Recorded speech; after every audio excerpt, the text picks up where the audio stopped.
Et rappelle-toi, il y a une époque où le platformer 3D c'était LE truc.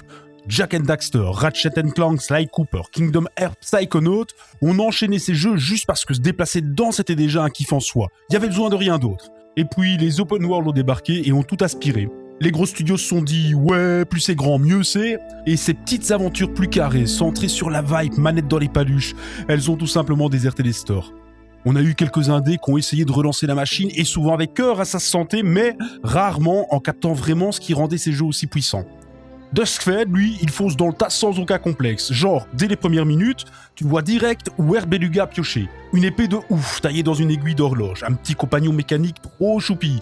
Des niveaux qui switchent entre plateforme, baston, exploration. Tu penses direct Kingdom Hearts, Jak, Ratchet. Mais, ce serait trop facile de dire ouais, c'est juste un hommage. Le studio fait plus que pomper un concept. Il prend les bases de ces jeux-là et il build son propre délire, sa propre identité. On a fini l'aventure en un peu plus de 16 heures en prenant le temps de fouiller un maximum. On l'a testé sur 3 configs différentes, un laptop avec une RTX 5060 en qualité épique, et on a ressorti le Steam Deck et le Legion OS. Et du coup, la vraie question c'est pas est-ce que Duskfed copie les platformers 3D des années 2000, ça se voit direct. Le bail, c'est de savoir si on retrouve cette petite vibe là, celle qu'on a un peu perdue avec les AAA. Cette envie d'aller voir là-haut s'il n'y a pas un upgrade à aller chercher, d'améliorer ses combos et de revenir plus fort à chaque partie, d'aborder chaque nouvelle zone avec les yeux qui pétillent. Après avoir parcouru Tirfel dans tous les sens, c'est LA question à laquelle on va essayer de répondre maintenant. Si tu te limites à quelques screens, tu pourrais te dire que le jeu a des airs de conte pour enfants. T'as des couleurs pastel, t'as un petit oiseau qui va te parler sans arrêt, un gros méchant flou comme ça en arrière-plan, c'est exactement le piège. Sous cette surface toute mignonne, c'est vraiment un deuil que le jeu veut raconter. On démarre à Ticktown, t'as Zirian qui vit tranquille avec sa sœur Alira, et là t'as une tour de l'horloge gigantesque qui débarque, qui plonge tout le monde dans une nuit qui ne finit jamais. Alira, elle disparaît pile au même moment. Zirian va choper Minutero, une épée taillée dans une aiguille géante, et il va partir à la recherche des 5 royaumes direction la tour de l'horloge. Alors il est pas seul dans son trip, t'as Kekou, un petit oiseau mécanique qui la ferme jamais, il va chercher lui aussi sa créatrice disparue, et le duo, honnêtement, ça marche hyper bien, leurs échanges, ça ramène un peu de légèreté sur un récit qui est beaucoup plus mélancolique qu'il en a l'air.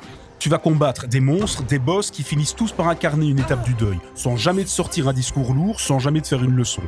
Pour l'habillage, on a des cinématiques qui sont doublées, les dialogues, eux, sont textuels, c'est simple, c'est efficace, et ça te laisse de la place pour ce qui compte vraiment ici, explorer le monde et le gameplay. Zirian, tu le sens de suite, il répond au quart de tour. Direct, t'as un double saut, et ça c'est juste le début, tu vas rajouter une roulade en l'air, tu vas pouvoir grignoter encore un peu de distance. Un peu plus loin dans l'aventure, tu débloques un grappin, ça va te permettre de t'élancer un peu plus loin. Tu vas récupérer des ailes qui vont te permettre de planer, tu auras une jauge énergie que tu vas devoir gérer, que tu vas pouvoir recharger en passant à travers des anneaux. Et si t'es plutôt underground, tu vas même pouvoir carrément grinder sur des rails façon skater. Chaque capacité, elle vient s'empiler sur les précédentes et t'en perds jamais aucune. Le seul moment où tu perds le contrôle, en fait, c'est quand toi tu paniques et que tu t'en mêles les doigts sur les boutons. C'est pas un souci de manette, c'est juste toi qui perds ton sang-froid. Les niveaux, eux, sont taillés autour de tout ce que tu débloques. Plus t'as de mobilité, plus les décors s'ouvrent, tu vas pouvoir aller sur les toits, tu vas passer par des gouffres, des plateformes que t'arrivais même pas à viser en début de jeu, et qui deviennent limpides une fois que t'as le grappin ou les ailes. Le backtracking n'est jamais obligatoire, mais si t'as la curiosité, tu repars couiller les niveaux d'avant avec tes nouvelles capacités, et ça débloque des trucs que t'avais loupé la première fois. Franchement, au bout d'un moment, tu penses même plus au bouton, t'évalues la distance, tu te lances, tu sautes. Les premiers combats, ça a l'air classique, et puis ça prend vite de la profondeur, tiens-toi bien. Avec son Minutero, Zirian accède à des combos fluides, t'as aussi un coup chargé qui va briser les gardes, qui va défoncer certains obstacles sur le chemin, tu vas acquérir aussi 4 capacités spéciales, un tir à distance, le ralentissement du temps, placer des bombes sur le terrain, des attaques à l'étoile filante. Ces attaques elles bouffent une jauge énergie qui va se remplir en enchaînant les coups. Le jeu a un truc fort avec ça, il renouvelle sans arrêt ses combats. Dans un niveau, tu vas rencontrer un nouvel ennemi, il va débarquer d'abord tout seul, le temps que tu apprennes ses patterns, puis il va se mélanger aux autres que tu connais déjà, et là, une rencontre qui te semblait tranquille, elle devient corsée juste parce qu'un seul type d'ennemi en plus change toute la stratégie. Il y a même des adversaires qui vont te vider la jauge énergie, donc faut vite apprendre à prioriser quels ennemis bolosser. On peut cibler des ennemis, le lock est assez efficace, même s'il peut partir en sucette dès qu'il y a trop d'ennemis à l'écran. C'est parfois compliqué d'aller sur la cible qu'on veut bolosser. Et les boss, franchement, c'est le gros point fort, ils ont chacun plusieurs phases et ils ont une mécanique qui est bien pensée.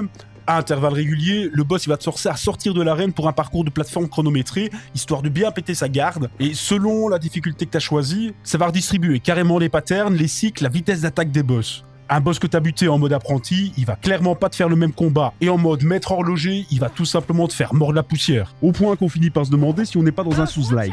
Ça donne une vraie rejouabilité au titre, t'as vraiment l'impression de redécouvrir les scènes de combat. Tu vois un rubis qui brille au loin, perché sur le toit d'un bâtiment que t'as pas encore visité. Direct, tu te poses la question, comment est-ce que j'irai là-bas? Duskfed construit toute son exploration là-dessus. Les rubis vont te baliser le chemin principal, mais il te faut aussi de l'œil de loin pour t'attirer vers ce qui traîne à côté. Tu ramasses des fioles, des rouages, tout ça en chemin, et une fois de retour à Hauteville, le hub du jeu, tu files chez un vendeur pour les échanger contre de nouvelles attaques ou pour les améliorer. Il y a des coffres planqués dans chaque niveau, des potions qui vont changer carrément le look de ton perso si t'as envie de customiser un peu. Tu peux te téléporter d'une zone à l'autre et le jeu t'affiche direct ce qui reste à choper dans chaque niveau. Quand t'as une zone qui est complétée, t'as un badge qui apparaît sur la carte et tu sais directement que t'as plus besoin d'y retourner. Et ça s'enchaîne tout seul en fait. T'es en train de sauter d'une plateforme à l'autre, tu vas arriver dans une zone de combat. Une fois que tu l'as nettoyé, tu t'en sors et tu vas remarquer un chemin que t'avais pas encore repéré. Fatalement, tu vas foncer juste parce que ça te tente. Et tu te souviens de ce rubis sur le toit au tout début? Tu finis presque toujours par y arriver, souvent sans même l'avoir cherché exprès. En évitant le photoréalisme, Duskfed propose une identité visuelle forte et cohérente de bout en bout. On a une palette de couleurs chaudes avec des textures qui sont volontairement simples, presque peintes, mais la lumière fait tout le boulot. Chaque zone a son propre style, tu pars d'un petit village tout en bois et en tuiles rouges ultra cosy, et 2 niveaux plus loin, t'es déjà dans un canyon de cristaux violets avec des rochers flottants, ou encore dans un délire industriel full engrenage de mécanismes qui tournent. Le thème Clock Punch s'invite dès que possible. Même en plein désert ou dans les forêts, il y a toujours un truc qui rappelle les horloges. J'ai jamais planqué dans des donjons fermés. Les personnages sont hyper expressifs, Zyrian, Coucou, les secondaires et même les ennemis ont un vrai design avec des couleurs qui tranchent. Tu vas probablement beaucoup t'arrêter et jouer avec la caméra juste pour prendre le temps d'aller regarder ce panorama. Les compositions musicales font le taf, elles accompagnent vraiment sans jamais voler la vedette, et les doubleurs sur les cinématiques ont aussi fait du bon travail, on est vraiment immergé dans l'expérience. Tu retiens de Duskfed une ambiance, des couleurs, une vraie personnalité, et franchement pour un studio de cette taille c'est déjà une grosse claque. Un jeu qui mise autant sur la précision des déplacements n'a pas le droit d'être approximatif au niveau technique. Sur PC en 1080p qualité épique, le Nitro V15 a tenu le choc tout en capturant le jeu. Stabilité totale, pas de pop-in, zéro aliasing chiant, des chargements ultra rapides, zéro bug bloquant sur nos 16 heures de jeu.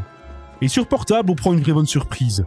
Weird Beluga a codé un pré-réglage dédié pour le Steam Deck, entre 40 et 60 images par seconde en 800p, sans avoir besoin d'un outil externe genre Lossless Scaling. Ce que tu vois depuis tout à l'heure, ça tourne sur les Jogo S, on est en Full HD, ça reste hyper confortable. Ok, tu perds un peu au niveau des particules, mais la direction artistique, elle repose tellement sur les couleurs que la différence, elle se voit à peine. Bon, on va pas se mentir, sur le papier, Duskfed coche toutes les cases du platformer d'action à la Kingdom Hearts. Mais tout ce qu'on vient de voir ensemble fait vraiment la différence. Il y a cette histoire de deuil qui te chope sans prévenir sous des couleurs pastel, ces boss qui changent complètement de comportement selon la difficulté choisie, cette optimisation dingue qui tient aussi bien sur un Steam Deck que sur un PC de guerre. Weird Beluga, c'est un petit studio espagnol qu'on est genre à son 2e jeu. Honnêtement, ça se voit pas du tout à l'écran. Alors ok, t'as le verrouillage qui est pas parfait, il part en couille de temps en temps, t'as des boss qui vont vraiment te coller des grosses tatanes, et t'as quelques éléments de décor qui peuvent se répéter d'une zone à l'autre. Mais c'est vraiment des trucs mineurs, c'est largement rattrapé par tout le reste. Duskfed, c'est un de mes coups de cœur de l'année. C'est un jeu qui prend aucun raccourci, qui va soigner chaque détail et qui m'a scotché du début à la fin. Pour toutes ses qualités et ses défauts qui n'en sont pas, le jeu récolte un 9,5 sur 10 sur Belgium Video Gaming. Merci d'être arrivé jusqu'ici, n'hésite pas à me dire en commentaire ce que tu penses déjà de ce jeu. Est-ce que le test t'a au moins donné l'envie de te mesurer la démo?